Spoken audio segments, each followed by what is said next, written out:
Bonjour à toutes et à tous. Eh bien aujourd'hui, je vais vous présenter une histoire coup de cœur qui s'intitule Les deux maisons. Ce petit album est paru aux éditions Didier Jeunesse en 2004.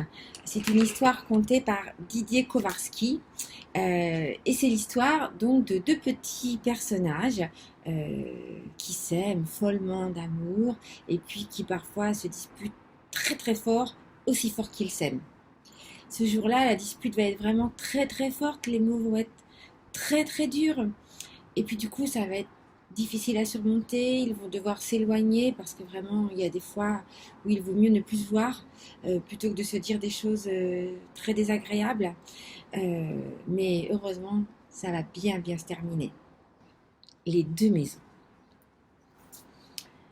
Il y avait une fois une petite maison qui était toute en selle.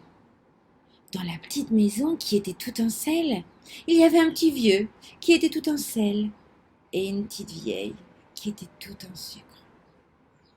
Le petit vieux et la petite vieille n'arrêtaient pas de se disputer. Il y avait des jours où ils s'aimaient, mais il y avait surtout des jours où ils se disputaient. Un jour, ils se sont disputés plus fort que d'habitude.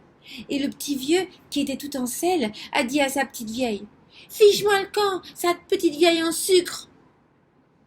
Fiche-moi le camp, va te faire une maison en terre. La petite vieille, qui était tout en sucre, est partie, en pleurant. Mais en pleurant pas trop, pour ne pas faire fondre ses petites joues, qui étaient toutes en sucre. Alors j'aime cette histoire parce qu'elle est bien écrite, elle est bien racontée, les mots sont simples d'accès, on est emmené par le récit, et puis j'aime beaucoup le petit surnom donné à nos deux personnages principaux, la petite vieille qui était tout en sucre et le petit vieux qui était tout en sel.